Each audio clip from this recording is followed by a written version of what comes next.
Howdy-o, everyone!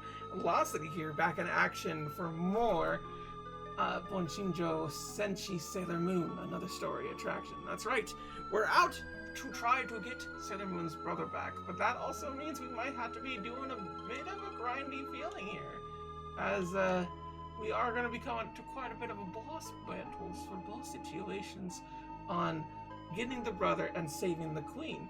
Right now, Sailor Moon is trying to save her brother, so let's see if we can do that. Shingo, please be okay. I'm coming. Okay. Is this just it? Oh, what up? Oh, okay. Almost instantly. Snow Kaguya? What does a Snow Kaguya do in here? What was with this? What? I did not have this in this formation. Okay, I'll need to figure that out. It's fine. It is what it is. It happens sometimes. Sure. Single attack is fine. Single attack. Single attack. Let's see if this is gonna be okay. We're doing 3,000. That's pretty good. 14 from the back is pretty awesome. She doesn't do nearly as much. She needs to be in the back. She needs support. Sailor Moon is not one to attack. I don't know if she's there to depend on either, to be real. But, you know, she is the one named Sailor Moon at the very least. She has that going for her. Everyone's like, yeah, you know, I know Usagi. Like, she's a good friend, but what do you mean, but? Just, you would know. That's her to a T. She is just hilariously just kind of a fail girl. And everyone around her kind of loves her for that. Like, they love the fact that she just is kind of shit. It's the funniest thing to me, because that is the whole entire dynamic for every single one of Sailor Moon's relationships. Is just her going like, oh woo, I'm so cute and adorable, and like, I don't want to do nothing. And all the girls are like, yeah, we know. Every time. It gets me every time. Yeah, we can just do that. Whoop. And then... because we're getting a lot of singles here. Want to get that going. Did 4,000? That's insane! Only Venus. Okay, fair enough. She did 3,000 though. That's kind of insane. Okay, cool. We got it. Is good. Oh yeah, we're gonna get huge level ups. Buku level ups here. In terms of things. Just trying to figure out all the little other places here we gotta go, and then I'm gonna have to also just kind of, how should I say this? We're also gonna go ahead and, god dang it. I'm trying to think of words, but words are hard to be thinking right now. I am trying to make sure everyone's like at a good level, so we could have that for later. Actually, bad status, sure. Well, it's only one. Why is it only one character? How did Jupiter get the most hurry? That's insane. Whatever. Suffice to say, we do need to prepare for like final stuff and everything, make sure we have certain levels and whatnot going for ourselves. So I need to make sure that everyone's leveled up enough for that. There is probably a good way and like a available reason to not have to deal with that comparatively, but I wouldn't know it, not rightly. So I'm not gonna really worry about that too much. Attack up. Single. Viral fire? Sure, why not? She could do several things at once, it's fine. Oh my gosh, she did 5,000! Jupiter's kind of going ham right now, I'm gonna be so real. What?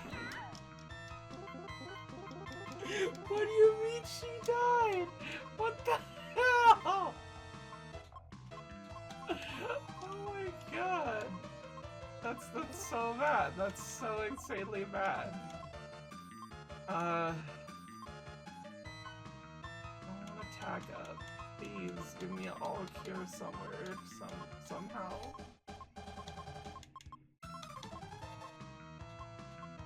There we go. Yeah, she's clearly a menace to our society. She's ruining our shit super fast.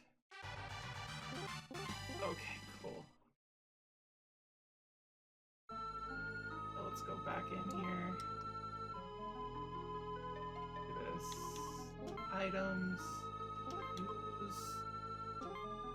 The box lunch is fine. Just give her that.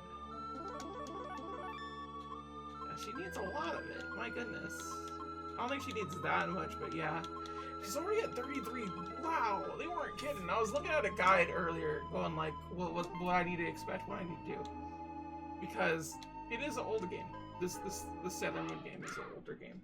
I need to make sure everything is fine and okay, because the last time that I didn't just follow the guide, effectively what happened was that I missed something in the Black Moon area, and I'm just like, oh, okay, that's just great. So this playthrough doesn't have that particular item. I'm sure I like showed it later or something. If not, oops. It's just kind of one of those things where I try to do the best I can with this situation. But it is an older game, and as far as I'm concerned, not necessarily it was translated bad. I do not think that's the case. I think the game is not good at informing you. Like, both the Japanese and the English seem to have a very hard time with the way this game was made, in a way that it just does not say what it does on the box. And it's so annoying that you have to like learn all these little things, like Mercury clearly not having a lot of good attacks to attack people with, so Bubble Spray will just say it does 12, but that doesn't mean anything. It means like something to do with the attack going down or something, but there's no indication whatsoever. So it's just like, what then? What is it? It's like, figure it out. And I'm like, okay, cool, awesome, that's great. What do you mean? What do you mean? It's the most frustrating thing I've ever felt about an RPG in a while. And I mean that in the most sincere, like, honest way possible, because just like, I do like this game, but it's one of those things where it has a lot of quirks and old-timey things to it that consistently get on my, like, get at me, you know, like, this is like trying to go back into something and you notice there's a lot of flaws in it and you're like, oh, I didn't realize how racy this was. I didn't realize it was this boring in the beginning, or like, I didn't realize, oh, it's this hard, or this moment, you know? That's what this game feels like to me consistently. Like, I look into it, I'm like, oh man, I'm gonna have a good time with this, and then each time there's something there, and I'm just like, oh yeah, that does. The funny thing is, too, is that a lot of the battles in Sailor Moon, I've noticed, the girls don't pull punches. They just kind of fire their best attack, and if it doesn't work, they do it again, or they work together to do their own little thing. There is no, like, coordination or, like, actual, like fighty fight things that you usually have with, like, shonen anime and whatnot. Not the worst thing in the world, by far. But it is one of those things that just kind of, like, you recognize just how no chill they actually have as a fighting group, where they just kind of, like, throw the punch immediately, and if the punch does not, like, hit them one for one. And the enemies on the other side, they do that too, so that's why all the girls are always, like, getting, like, knocked out, like, with one hit or something. Because the same thing's happening. They're not trying to test each other. They're trying to wipe each other out. They are sent to kill, and that is it. Which I think really says something about the whole entire state of the way guys fight and the way girls fight. Am I wrong in thinking this? But it sounds to me, generally, it sounds to me like girls are just like, if I gotta fight, there's a purpose in this, and that bitch gotta go down. But if a guy fights, they're like, oh yeah, I need to test my limits and everything, make sure I get the upper hand on this. like do all these cool things and whatnot. Like that to me is just kind of the case here. Just like they had to analyze how battles go and the way that they go about things and try to like sneak up and get the upper hand in all those situations. Like it is clearly a more interesting fight on the guy's side, I will say that much. But I do think it's funny. Because when I think about it now, I'm just like, oh, you know, just they're all trying to kill each other. Cool. That's awesome. Suffice to say, as I've said before, I have finished Sailor Moon Crystal Season 1. I am on Season 2 right now. I don't know if I will actually watch all of it, but for the record, and I've said this before, I've watched a plethora amount of Sailor Moon in my life. All throughout. Sailor Stars being the most I've watched out of all the Sailor Moon stuff. And that was because it was a novelty at the time where basically it just wasn't translated back then. It was the only Sailor Moon content we didn't get at the time. And a lot of it just had to do with the fact that the Sailor Stars are basically trans people. Non-binary type people. Not like a bad thing or anything. It's kind of one of the situations where just like this would not have been translated very well by Deke. It would not have gone off at all. So I'm kind of thankful that it wasn't done until like way later, and like Crunchyroll picked it up and like actually gave it a proper English dub, I think. And then it just kind of faltered off somewhere, and now we got Sailor Crystal, which is just like, it's so weird to me because Sailor Crystal does seem to exist in a way that both encourages you to watch the old stuff while still having its own little thing. And I think the biggest thing that gets to me, and I'm not sure if I said this before or not, but the opening for Sailor Moon Crystal kind of slaps hard. There's this part where they talk about like all these things that are happening, like a tear in my eye, and like I got the wind blowing on my face, and like love is in the air, and like I got a fiery burning passion, and it's like swinging between all the Sailor Scouts that basically work with that ability. I'm just like, oh, this hits. This part hits every time.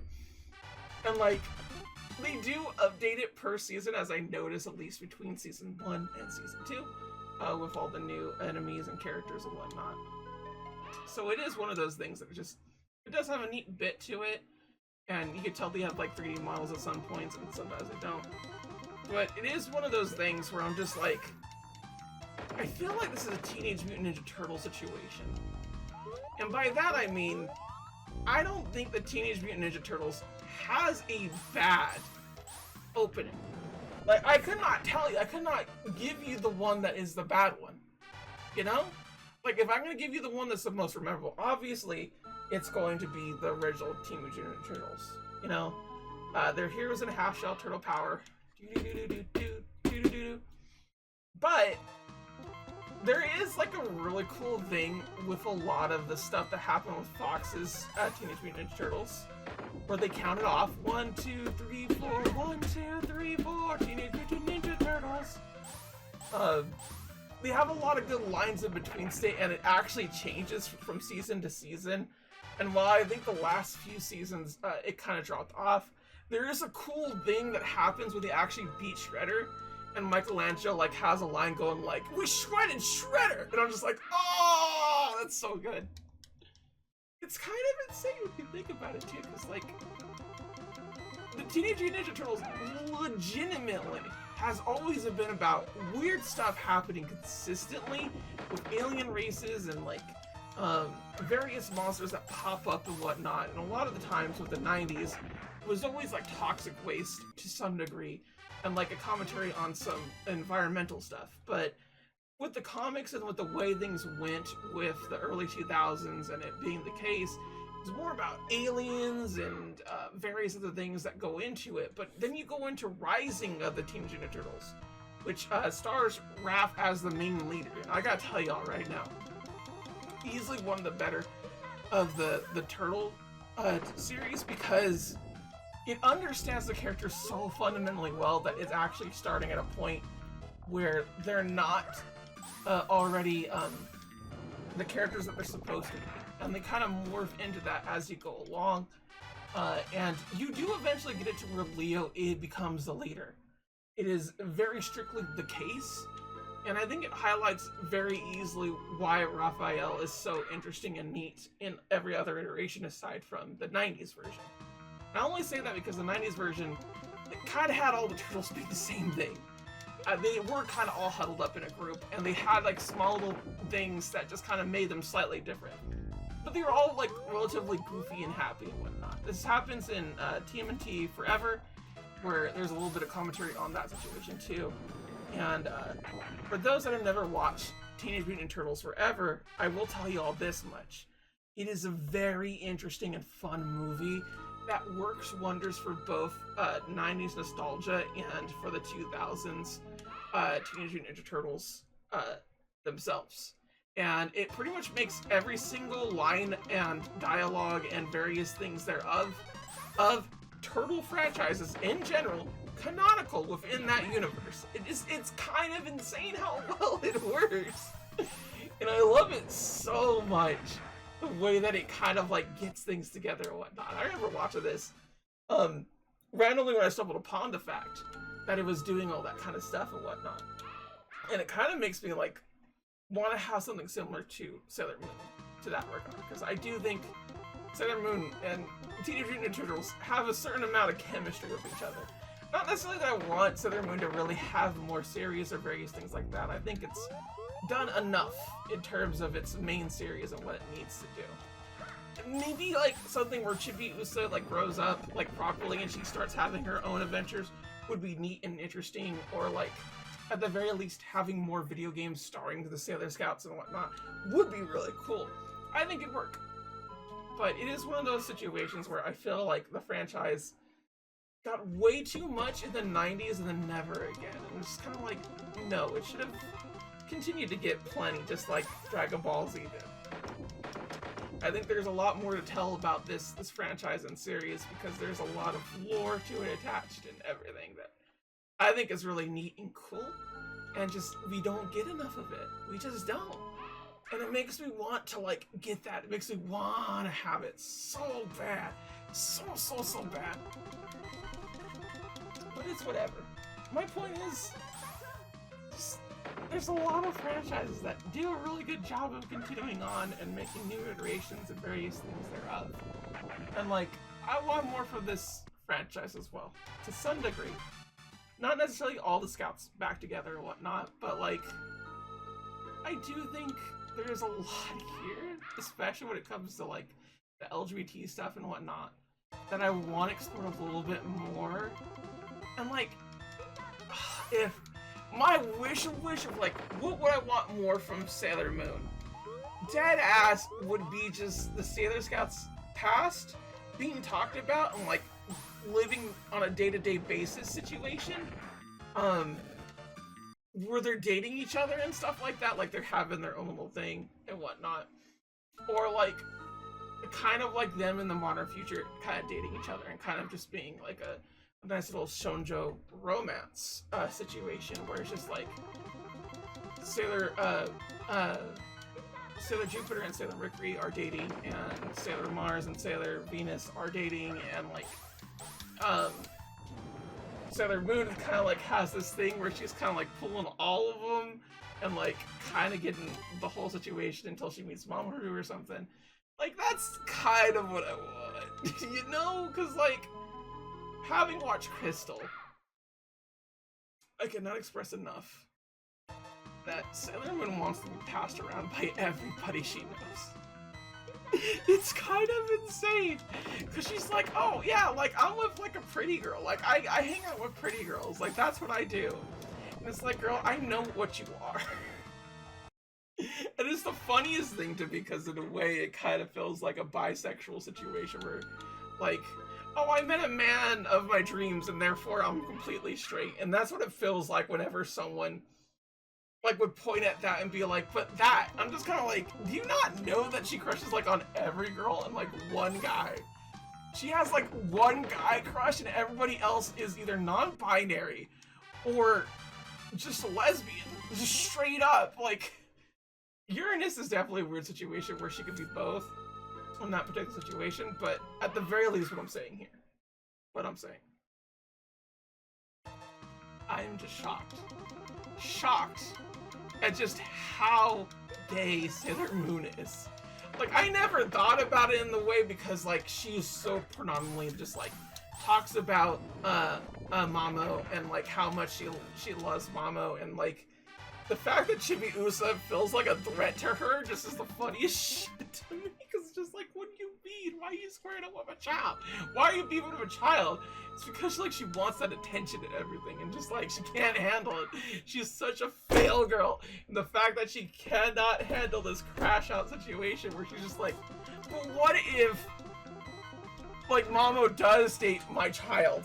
What then, you know? Like, I'll be put out in passion and everything. I couldn't cope. It's like, girly, in what universe does that happen? She's like, I don't know. I'm just scared. It's so funny to me. It's too good. It's too good of a comedy of errors type situation for me to kind of look at it and just be like, you're stupid, right? That's entirely what it is to me. Entirely. Do I think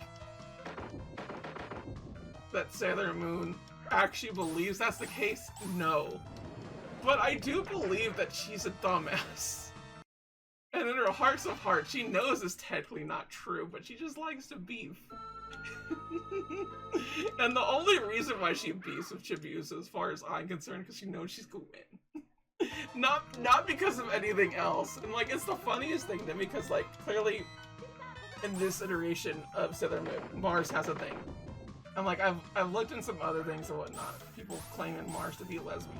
I kind of see it, but, like, at the same time, like, my knowledge of Sailor Moon has strictly been from, how should I say this? The 90s anime and various things thereof. So, like, I don't know how gay everybody is, but I will say that the two couples that I think are very canonical and very much a case in point of just, like, I don't care what you say, they are gay and in love and they do stuff together. And that's Sailor Jupiter and Mercury. The way they talk to each other and the way they hang out with each other in Crystal and in the 90s anime just speaks volumes to me of just going like, yeah, they clearly like each other, like, in such a way that, like, they cannot, you know, like, they can't say no to each other. They're just like, yeah, I would sleep with you and all this and that. That's only if you want it, babe. And, like, Venus is the only one that I'm just strictly, like, I don't know enough about, and I know she's technically the first iteration of Sailor Moon, or she's Sailor V, and I do want to actually watch this, like, watch and read Sailor V.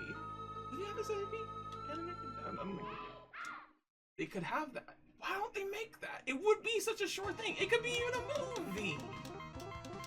They made movies of Dragon Ball. It worked out pretty well for them, right? Like, I'm just saying, you know? I don't know why the Sailor Moon author just kind of doesn't want to have more money at a certain point, because it's just like, I'm sure there's plenty of people that be pitching to her about, like, did you consider to get more money from this? And she's like, not really. It's like, what do you mean not really? She's like, I don't know, I wasn't thinking about it.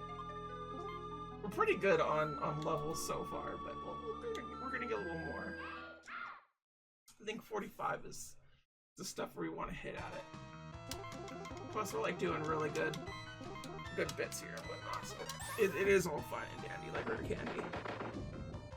So if I still say Sailor Moon is just very gay. I don't know how else to express that. It just, every time I see Mercury and Jupiter together, it's the cutest thing ever, and I just love them so much. And, like, I want to say that was my first crush, because my first crush 100% was Xena. Like, I was crushing on her, I didn't realize at the time, and I watched all her stuff, and I was just like, wow, I want a girl like that will, like, pull me around and, like protect me and stuff, and just kind of like, That's like, it's normal for a boy to kind of have a liking to a domineering woman, right? But it's very clearly like I wanted to be Gabrielle. And I kind of like that idea, and then I saw Jupiter, and I was like, Jupiter's pretty cool. I like her a lot. She's able to fight, she bakes, and she's so friendly and nice towards everybody. I love her for that. And then I saw Mercury, and the way Mercury talks to Jupiter and everything, and the way that they're together, and it's so cutesy and fun. I'm just kind of like, oh, I really like this. And they're kind of my first, like, lesbian ship that I ship hard. And I'm not even joking. My first foray into reading fan fiction was one with Amy and Jupiter several years in the future, talking about how they did no longer love each other. And I read it and I was just like, this makes no fucking sense. And I stopped reading fan fiction ever since. I don't read fan fiction because of that fanfic. Just dead ass, full stop. Because the way it starts off is just like, Mercury stopped loving her. It's like, what do you mean? What did she do to make her stop loving her? Not expressed. It literally is just like, oh, she stopped loving her, and they both knew that they didn't love each other, and they didn't like it, and whatnot. And I'm just like, what? That does not make canon sense. They love each other the way they do. I was so pissed. I still don't read fanfiction. I probably should, but I don't. So that one author of that fanfic has caused me not to get into fanfic writing the way that I probably should have back then. And by all means, I was like 12 at the time, and I fucking hated this shit. I hated her for it. I hated them for it, I should say. I don't know. Another thing. But, it was a situation where it felt to me like they were just mad at the ship itself, and they just did not care about the characters, and they were just playing with it in a way that, like, clearly they wanted other people to get together with them or something. And it just doesn't make sense. There's a lot of things you could do to make two characters not love each other anymore, but the way that they talked about how you just fall out of love, I don't think that's the case. I don't think that's the point. I think if you were to ever fall out of love in somebody, it comes from a very exhaustive amount of bit pieces that happen. Like, they do things that anger you in a way that it keeps happening so consistently, so often, but you're just like, fine, I get it, you know, like, you don't want to change, you don't want to do any of this, you don't want to do any of that. It's not worth fighting you about it. And that's, to me, what kind of, like, comes with the falling out of love bits. It's consistent struggle that just stops. Like, there's a realization, boom, oh, we don't like each other anymore. I don't see that happening with Amy and Mako. It just doesn't make sense to me in a way that, like, Makoto is just so much of a housewife type of person, and Amy is so career oriented that they kind of fit really well with straight dynamics, but in like a sort of reverse way, where like she clearly would like bake for her and make dinner for her and various things like that, and she would come back from her doctor job being all stressed and worried and whatnot, and like Jupiter has amazing amount of outlets to things and whatnot, and she would confide and make sure Amy could de-stress everything when it comes to the troubles of becoming a doctor, effectively. And I forget Makoto's thing, but I think her whole entire bit is she just wants to love. She just wants love. And literally that would be the case. So it's just like, to me, that's the whole dynamic throughout. And this fanfic was telling me, no, that would not happen. That would not be the case. And it's just like, what do you mean it's not the case? That doesn't make sense, guy. So it just pissed me off so much. Like, even, like Sailor Moon and Mama, I don't see ever not being in love with each other. Like, that, she's too crazy about them. But I will say this. Sailor Moon is also way too free with her love expression, and I just don't see it to where they are monogamous. And that is where lies where I think the whole entire Mama thing would fall apart. I don't think it'd fall apart for Amy and Jupiter. I don't think that's the case. With Mercury and Jupiter. Mainly because, like, they are soldiers first and foremost, but they found love each other and all that such. That's the way I see it. And when it comes to Sailor Moon and everything, she just wants to, like, live her life and whatnot. So in the times that she doesn't have that and everything, she might want to have more pleasure than duty sometimes. So she could probably get in trouble and whatnot, and that could be the case. So, like, I don't think Mamo and Sailor Moon, or rather Usagi, would fall out of love, but I could feel there'd be trouble down the line. Sailor Moon has kissed a lot of people. and most of them not being men. And it's just kind of like, Usagi, you want to tell me something? And just like, I'm bisexual. Just like, oh yeah. She is just very bisexual. But that's kind of my point here, is that, like, even, like, the such true love that is Sailor Moon and Tuxedo Mask, I feel is more troubled and out of touch than Jupiter and Mercury are. They are too cutesy, they're too in love with each other. They're my OTP for life. How dare you? How dare you, fanfic?